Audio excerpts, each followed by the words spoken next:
오늘 본문은 인생에 달려갈 길을 다 마친 노사도 바울의 마지막 유언과 같은 말씀이 기록이 되어 있습니다. 특별히 오늘 본문의 6절에 보면은 이렇게 기록이 되어 있어요. 전제와 같이 내가 벌써 부어지고 나의 떠날 시각이 가까웠도다. 여기서 전제라는 것은 민수기 15장에 보면은 번제나 다른 제사를 드릴 때에 이 포도주를 하나님께 부어드려서 그 향을 하나님께 바쳐 드리는 그런 제사 방식을 의미합니다. 그래서 마지막 다 바쳐서 하나님께 드린다, 그런 의미가 있어요. 이와 같이 사도 바울도 자신을 하나님께 다 바쳐서 부어드릴 때가 가까이 왔다는 것을 말하고 있어요. 다시 말하면은 자신의 죽을 때가 가까이 왔다, 이것을 그는 이렇게 고백하고 있는 것이죠. 인생의 마지막 한 페이지를 남겨둔 것 같은 이 사도 바울의 고백은 이 다음에 이어지는 7절과 8절에서 그 절정을 이루고 있습니다. 7절과 8절을 한번 다 같이 한번 읽어볼까요? 너는 선한 싸움을 싸우고 나의 달려갈 길을 마치고 믿음을 지켰으니 이제 후로는 나를 위하여 의의 면류관이 예비되었으므로 주 곧 의로우신 재판장이 그 날에 내게 주실 것이며 내게만 아니라 주의 나타나심을 사모하는 모든 자의 기도니라. 아멘.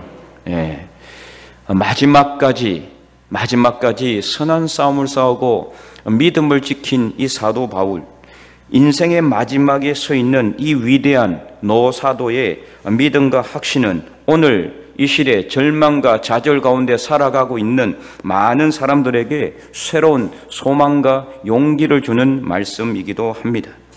삶의 마지막 때를 남겨두고 이렇게 철저한 확신과 믿음을 가지고 있을 사람이 얼마나 될까요?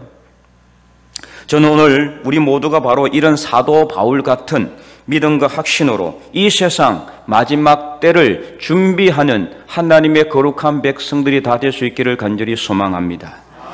그래서 사도 바울처럼 선한 싸움을 싸워서 믿음을 지킬 수 있기를 간절히 바랍니다.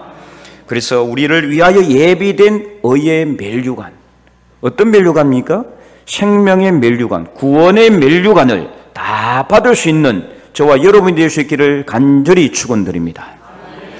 그러면 우리가 이 사도 바울처럼요, 선한 싸움을 싸우며 달려갈 길을 다 마치고 믿음을 지켜서 마지막 의의 면류관을 받으려면은 어떻게 해야 되는가?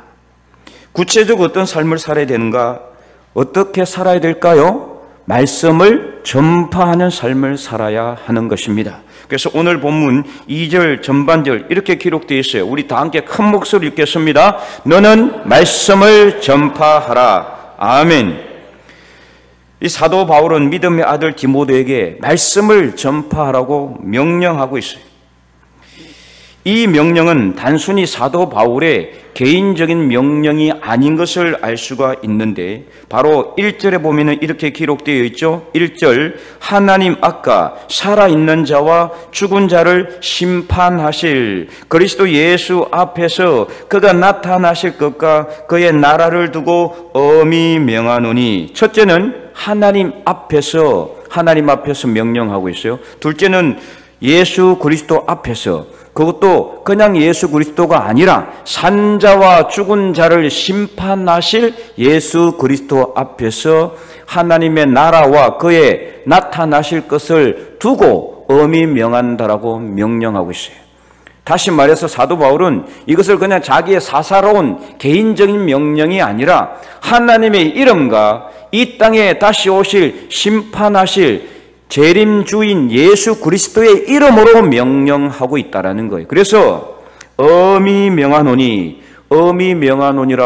절대성을 부여하고 있는 것입니다.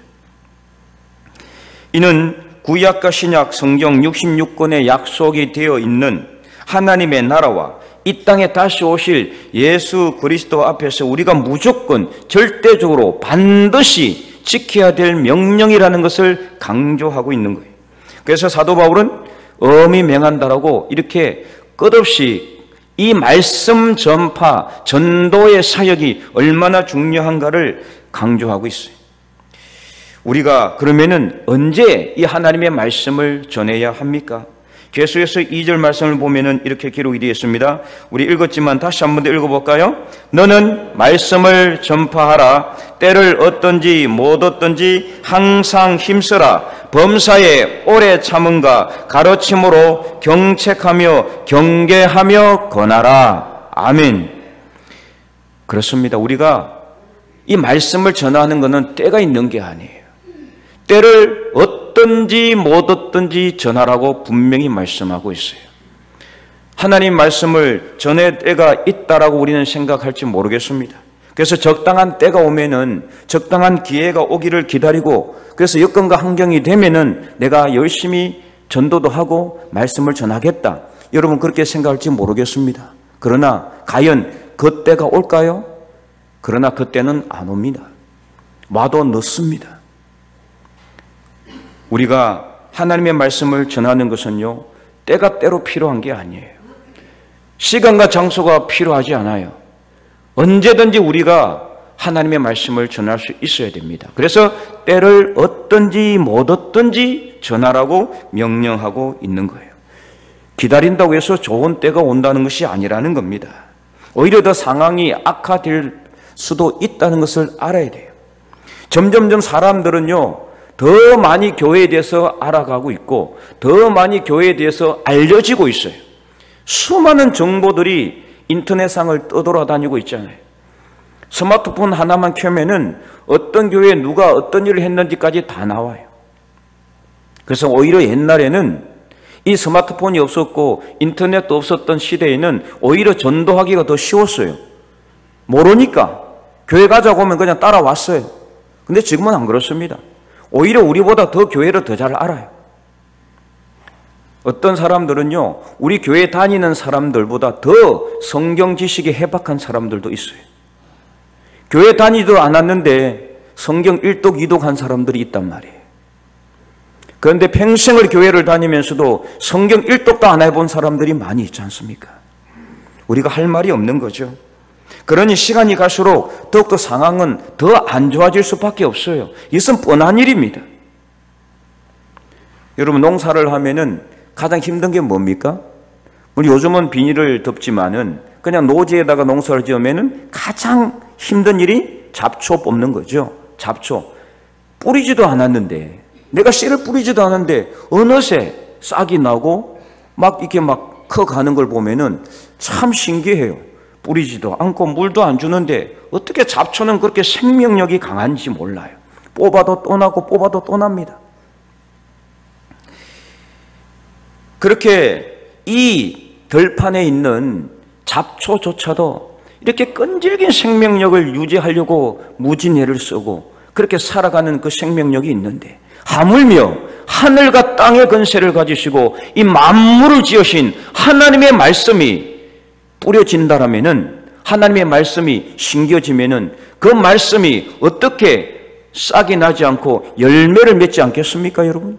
하나님의 말씀은 살아있습니다. 그렇기 때문에 우리가 말씀을 뿌리기만 하면, 심기만 하면은 그 말씀은 힘있고 능력이 있기 때문에 스스로 열매를 거두게 될 때가 온다라는 거예요. 그래서 사도행전 19장에 보면은요, 바울이 에베소 그 지역에 가가지고 복음을 전해요. 그러자 놀라운 일들이 일어납니다.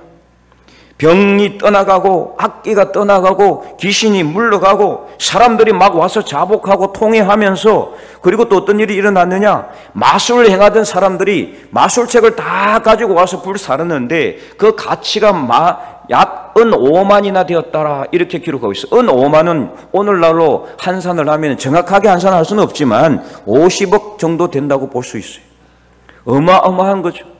이 엄청난 역사가 어떻게 일어났습니까? 사도행전 19장 20절은 그 역사의 그 이면이 왜 일어났느냐 이렇게 기록하고 있습니다. 우리 다 함께 읽어볼까요? 이와 같이 주의 말씀이 힘이 있어 흥왕하여 세력을 얻으니라. 아멘. 사도 바울이 능력 있고 말주변이 좋아 지혜가 넘쳐나서 이런 역사가 있었느니라 이렇게 안 했습니다. 사도 바울의 이름은 한 자도 안 나왔어요. 주의 말씀이 힘이 있어. 세력이 흥황해졌다고 했어요. 하나님의 말씀이 힘이 있기 때문에 이런 역사가 일어난 것입니다. 사도 바울이 말을 잘해서 사도 바울이 힘이 있고 능력이 있어서 그의 능력으로 이런 역사가 일어난 게 아니란 말이에요. 하나님의 말씀이 힘이 있고 능력이 있기 때문에 하나님의 말씀의 능력의 역사가 그 땅에 일어나게 된 것입니다. 구약 성경에 보면은 요나라는 선지자가 있었죠. 하나님께서 니느웨에 가서 말씀을 전하라고 명령을 했는데 그 하나님의 말씀에 불순종하여 그 니느웨에 가기 싫어가지고 다시스로 도망을 가다가 물고기 뱃속에서 3일 갇혀 있었어요. 그래서 그는 물고기 뱃속에서 회개를 합니다. 하나님께. 그러자 3일 만에 물고기가 그를 토하여 내는데 이제는 어쩔 수 없지요. 가야 되는 겁니다.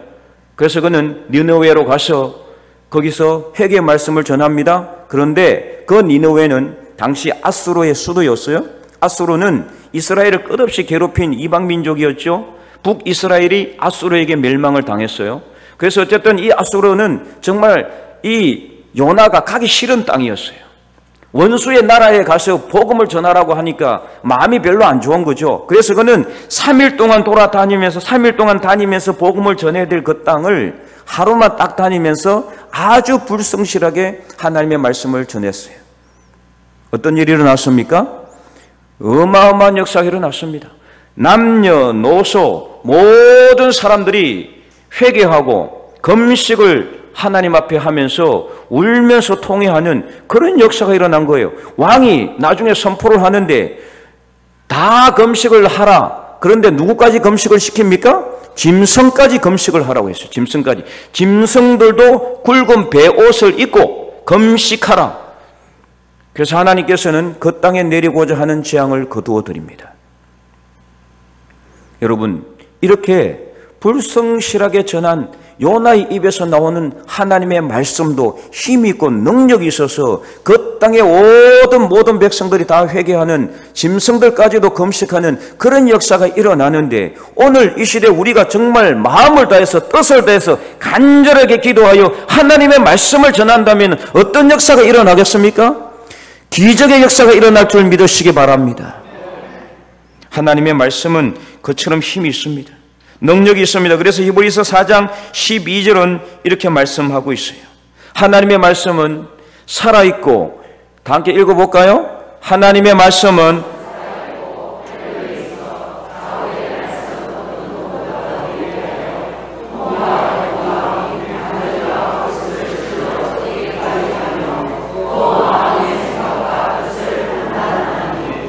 아멘. 하나님 말씀이 힘이 있기 때문에 말씀 전하기만 하면은 그 말씀이 스스로 살아서 움직이는 그런 역사가 있게 되는 겁니다. 그런데 언제 말씀이 능력이 있게 됩니까? 이 말씀은요, 비밀이 있어요. 언제 힘이 있느냐? 전해질 때, 선포되어질 때, 그때 힘이 있는 것입니다. 말씀은요, 가만히 있으면 아무 힘이 없어요. 이 말씀은 가만히 있으면은 그냥 흰종이에 쓰여진 검은 글씨에 불과합니다. 어떤 사람은 이게 뭐 성경이 힘이 있다고 이걸 베고 자고 안고 자기도 하는데 아무 소용없어요. 말씀을 안고 첫날 만날 잔다고 해도 그것이 중요한 것이 아니라 이 말씀을 읽어야 돼요. 말씀을 읽고 말씀을 쓰고 말씀을 묵상하고 말씀의 능력을 우리가 체험해야 돼요. 말씀 안으로 들어가고, 그래서 말씀을 선포할 때, 말씀이 우리 입에서 전해질 때, 그때 말씀이 힘이 있다는 것을 여러분 아시기 바랍니다. 그러므로 어떻게 해야 됩니까? 부지런히 말씀을 전해야 되는 거예요. 그래야 말씀의 능력을 내가 경험할 수 있는 거예요. 나는 지금까지 살아오면서 한 번도 말씀의 능력을 경험해 본 적이 없다. 그 사람은 전도 안 해본 사람입니다.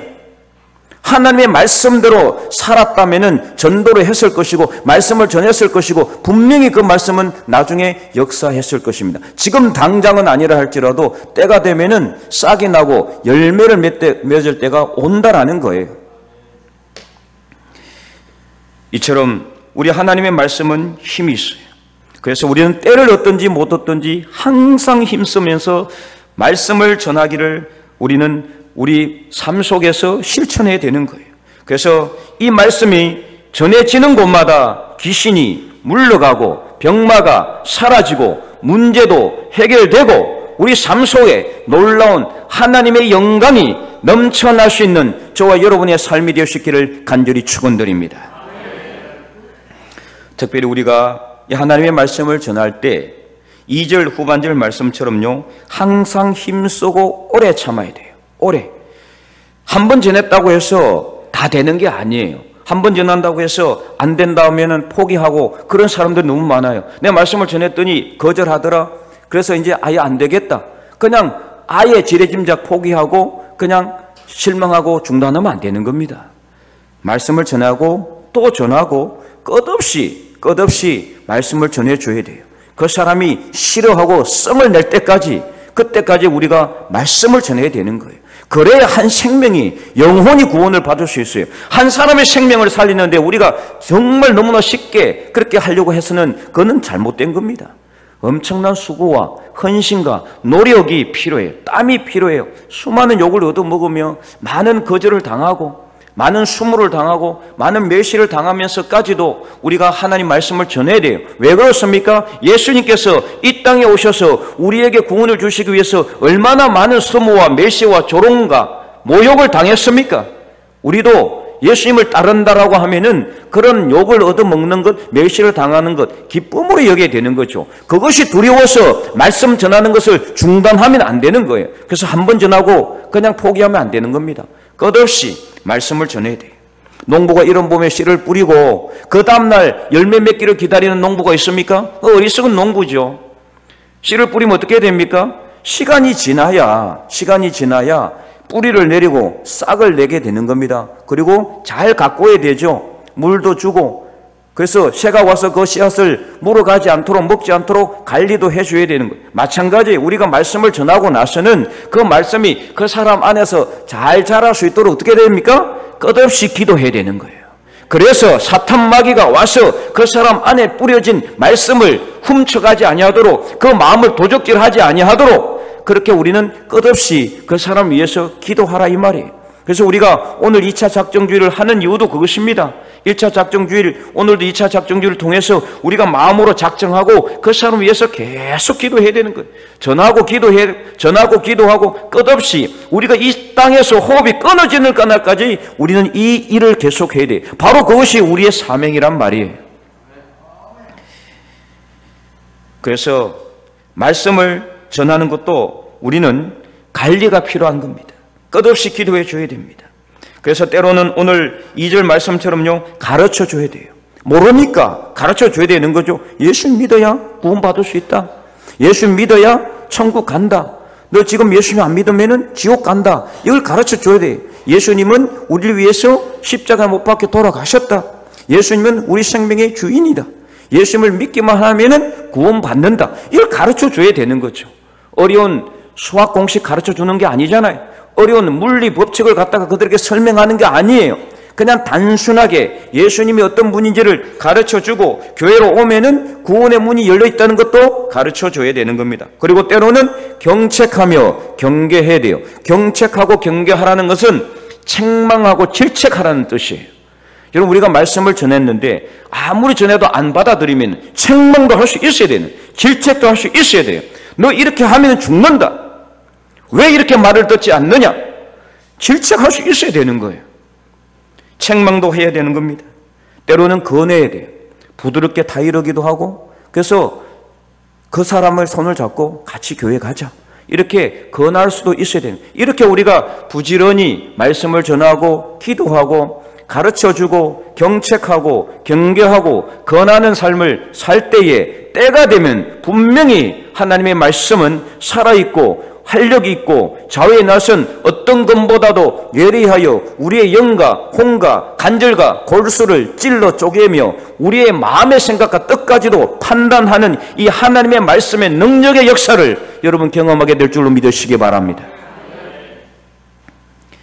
그래서 우리가 눈물로 하나님 앞에 기도해야 돼요. 한 사람에게 말씀을 전했으면은 이제 뭐 알아서 해라. 하나님께서 다 책임진다고 해서 나는 이제 모른다. 이렇게 하면 안 돼요. 그 사람 위해서 눈물로 기도해야 돼요. 그 사람, 하나님 이 사람 영혼을 불쌍히 여겨달라고, 이 사람 구원해달라고 기도해야 되는 거예요. 나도 내가 언젠가는 세상에 있을 때 누군가 나를 위해서 눈물로 기도했기 때문에 이 자리에 있는 겁니다. 물론 태어날 때부터 예수 믿으면서 태어나신 분이 있을지 모르지만은 그러나 누군가는 나를 위해서 기도했어요. 우리 부모님이 기도했던, 아니면 우리 형제가 기도했던, 우리 친척이 기도했던, 내 지인이 기도했던, 내가 아는 누군가는 나를 위해서 눈물로 기도했단 말이에요. 그 기도의 눈물에 힘입어서 내가 오늘, 여러분이 오늘 이 자리에 있는 줄 믿으시기 바랍니다. 그래서 시편 126편 6절은 이렇게 기록하고 있습니다. 우리 다 함께 읽어볼까요? 울며 씨를 뿌리러 나가는 자는 반드시 기쁨으로 그 곡식단을 가지고 돌아오리로다. 아멘. 초대교회 이후에 기독교 교회를 집대성했던 위대한 교회의 아버지 성 어거스틴, 그가 그렇게 위대한 사람이 될 수 있었던 것은 그의 어머니 모니카의 기도가 있었다고 그랬잖아요. 최소한 10년 이상 오래 참으면서 모니카는 그의 아들이 주님께 돌아올 수 있도록 기도했어요. 그의 아들은 너무나 타락했습니다. 성적으로 타락했고 20살도 안 돼가지고 사생활을 낳았어요. 이단인 마니교에 빠져가지고 그냥 아주 하나님과는 완전히 정반대의 길을 갔어요. 그 아들 어거스틴이 하나님께 돌아올 수 있도록 그의 어머니 모니카는 최소한 10년 이상 정말 눈물로 기도했어요. 오래 참고 기다리며 눈물로 기도했을 때 하나님께서는 그 아들 어거스틴의 마음의 문을 열고 영적으로 회심하게 하셔서 그가 위대한 교회의 아버지가 될 수 있는 그런 길을 열어준 겁니다. 이처럼 우리 가족뿐 아니라 우리 주변에 있는 누구든 분명히 내가 봤을 때는 멸망의 길을 가고 있는데 그거 그냥 뻔히 놔둬서는 안 되는 거예요. 여러분, 이 세상에 가장 큰 죄가 뭡니까? 살인죄예요. 근데 살인죄보다 더 나쁜 죄가 있는 거 그거 아세요, 여러분? 그 죄가 무슨 죄입니까? 살인 방조죄입니다. 살인 방조죄. 죽는 거 뻔히 보고 알면서도 그냥 가만히 놔두는 거, 이거 더 나쁜 거예요. 그런데 우리가 영적 살인 방조죄도 있어요. 그건 뭐냐?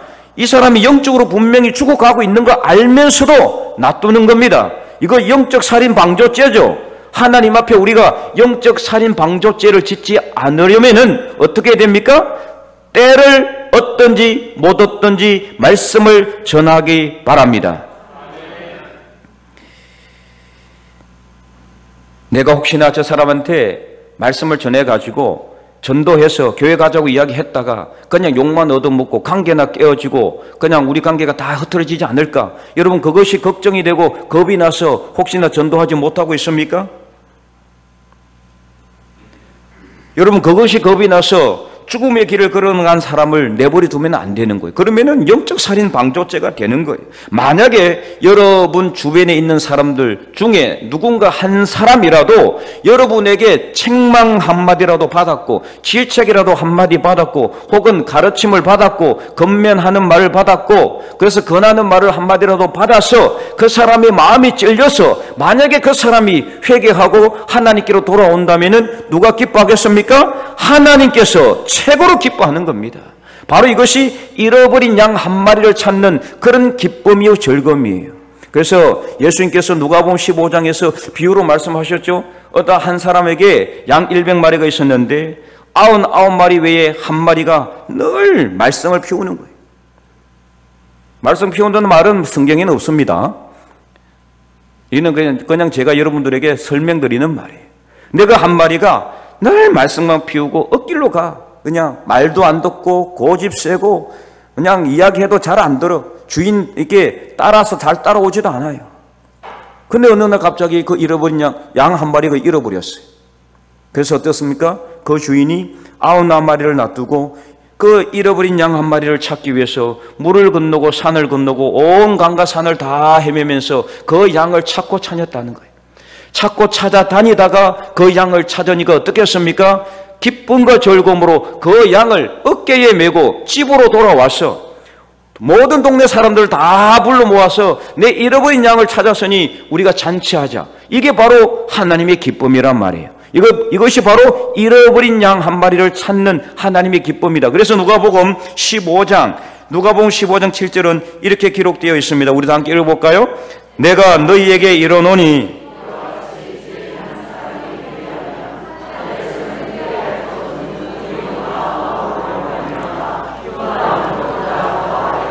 아멘. 예, 바로 이것이 하나님의 기쁨입니다. 우리가 한 사람을 위해서 말씀을 전하고 기도하고 그를 위해서 끝없이 눈물로 하나님 앞에 나갈 때 나중에 그 사람이 회개하고 하나님께로 돌아올 때 하나님이 기뻐하는 거예요. 하나님이. 그래서 다니엘서에 보면은 많은 사람들을 옳은 대로 죽기로 돌아오게 하는 자는 하늘의 별과 같이 영원토록 빛난다 그랬어요. 여러분 다 모두가 다 별과 같이 영원토록 빛나는 그런 우리 하나님의 백성들이 되기를 간절히 소망합니다.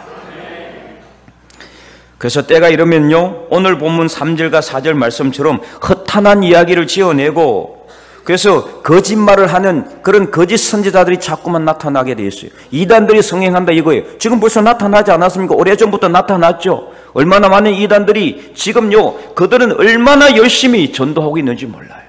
어제도 제가 잠시 오전에 이 울진에 있는 그 연호정에 갔는데, 야, 거기서도 보니까 이단이 나와가지고 거기서 전도하고 있더라고.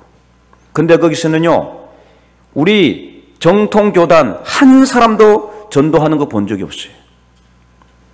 제가 거기를 수없이 많이 돌아다녔지만은 정말 전도를 한 번도 정통교단에서 받아본 적이 없어요. 다 이단이에요. 전도하는 사람들은 다 이단이에요. 여러분, 우리가 정말 창피함을 느끼게 돼요. 부끄러움을 느끼게 되는 거예요. 그 사람들은 목숨을 걸고 열과 성을 다해서 전도합니다. 자기 딴에는 그것이 하나님께 충성하는 거라고 착각하고 있지만은 우리가 볼 때는 정말 가슴을 치며 우리 통회하고 자복해야 되는 거예요. 이러다가는 다 뺏기게 되는 거예요. 이단들에게 우리 소중한 사람들을 다 뺏기게 되는 그날이 오게 된다는 거예요.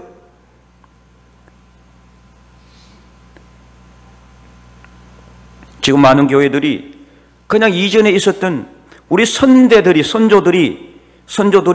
눈물과 기도로 이루어 놓았던 그 믿음의 열매를 우리가 따먹기만 했지 우리는 심지도 않고 가꾸지도 않아 있어요. 이 심고 가꾸는 게 뭡니까? 전도하는 거거든요. 80년대, 90년대, 2000년대까지 우리 한국 교회가 얼마나 부흥했습니까? 동방의 예루살렘이라는 이름까지. 근데 지금은요, 아니에요. 계속 줄어들고 있어요. 계속. 교회 학교가 줄어들고 교인들도 교회 학교가 왜 줄어들겠어요? 교인이 줄어드니까, 젊은 사람들 사라지니까 아이들이 없는 거예요. 교회 학교가 생길 수가 없죠. 운영할 수가 없는 거예요. 근데 여전히 다 위기의식이라고 말만 하면서도 안 움직입니다. 안 움직여요. 움직이지를 않고 있어요. 1차 전도 작정 주의를 우리가 했고 오늘 2차 전도 작정 주일이지만 여전히 작정 한 사람도 안 한 사람이 아직도 있습니다. 여러분, 가슴에 찔림이 있다면은 오늘부터 주변에 있는 사람 중에 누구든지 안 믿는 사람이면은 그 사람 작정하시고 기도하시기 바랍니다. 그래서 하나님 말씀을 우리가 전하는 삶을 살아야 돼요. 여러분, 우리만 잘 살면 그만입니까? 우리만 교회 잘 다니고 구원받으면 그만이에요? 여러분 후손은 어떻게 할 겁니까? 이 교회가 무너지면 여러분 후손들은 어디로 가야 됩니까? 이단 교회 가가지고 멸망의 길을 걸어가는 걸 여러분 보시렵니까? 나중에 천국에 가서 그것을 본다면은 여러분 가슴이 얼마나 아프고 힘들겠어요.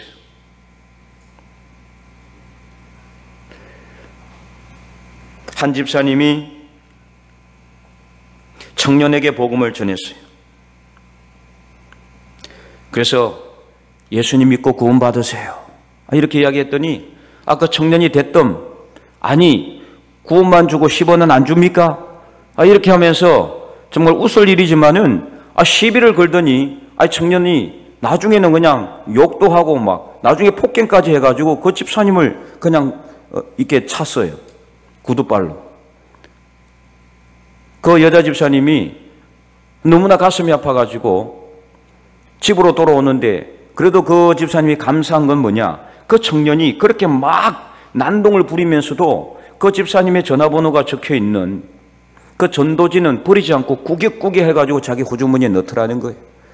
그래서 소망을 가지고 집에 돌아와서 남편에게 말도 못하고 전전긍긍하며 일주일 동안 눈물로 그 청년의 영혼을 위해서 기도했어요. 그랬을 때 정확하게 일주일 후에 전화가 걸려왔습니다. 그 청년이 전화가 왔어요.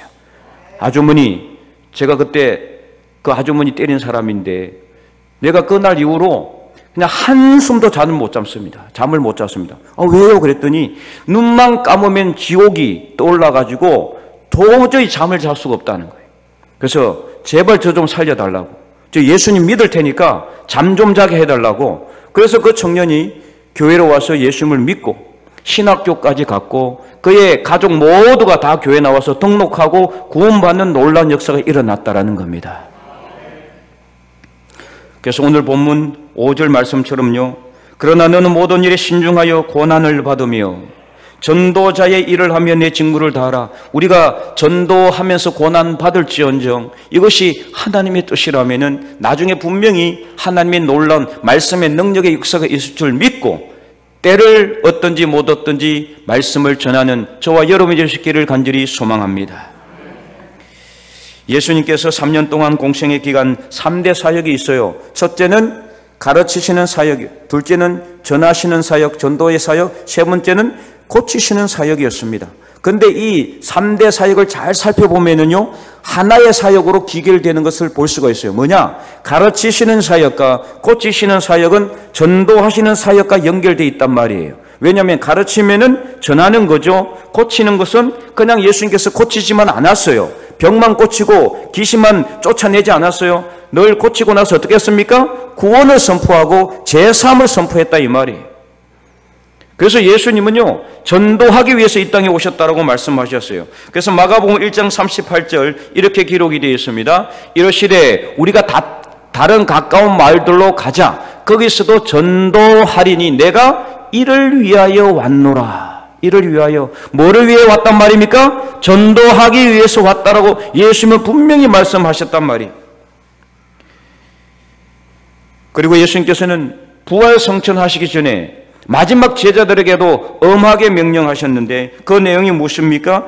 마태복음 28장 19절 20절 말씀 우리 다 함께 큰 목소리 읽어보도록 하겠습니다. 마태복음 28장 19절 20절 말씀입니다. 마태복음 28장 19절 20절 말씀. 네.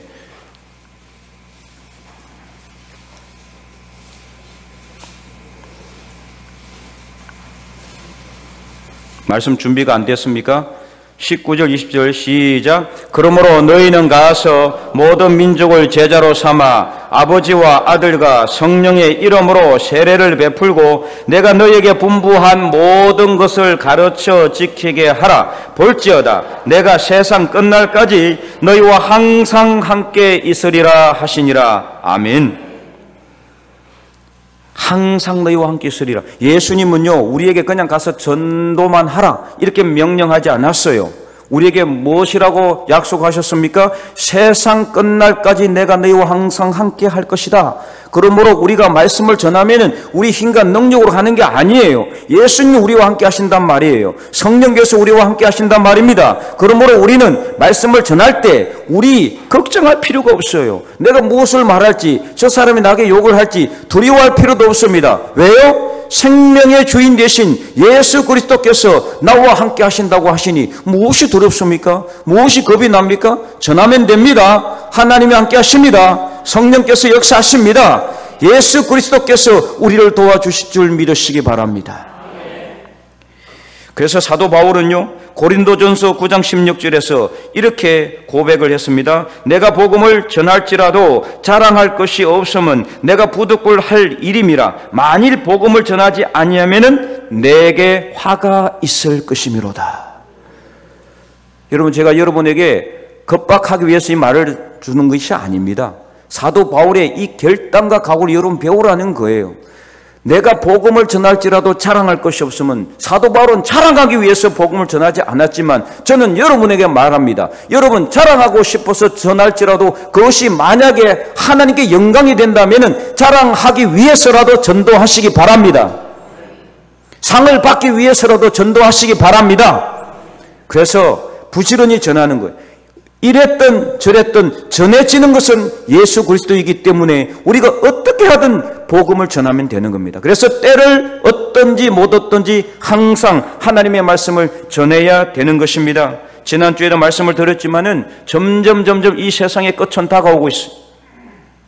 그러므로 더 늦기 전에 우리도 사도 바울처럼 믿음의 선한 싸움을 싸우고 마지막 끝까지 이 믿음의 길을 걸어가서 마지막 날 주님 앞에 바로 설 수 있는 저와 여러분이 될 수 있기를 간절히 소망합니다.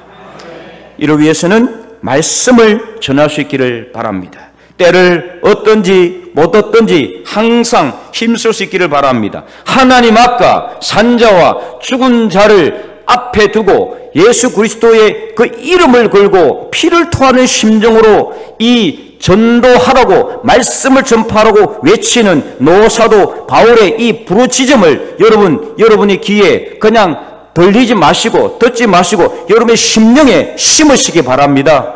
하나님의 말씀은 살아있습니다. 능력이 있습니다. 그러므로 우리가 말씀을 전하면은 그 말씀은 살아서 역사하실 것입니다. 그래서 우리가 오늘 이 말씀처럼 때를 어떤지 못 어떤지 항상 힘쓰고 가르치고 경책하고 경계하고 권하여서 우리 주의 날이 다가오면 다가올수록 더욱 더 열심히 하나님의 말씀을 전함으로 마지막 주님의 나라에 우리 이 시간에 이 나라에 임할 때 정말 그 주님 앞에 우리가 바로 서서 영광의 면류관, 의의 면류관, 구원의 면류관을 다 받을 수 있는 하나님의 거룩한 백성들이 될 수 있기를 주님의 이름으로 간절히 축원드립니다.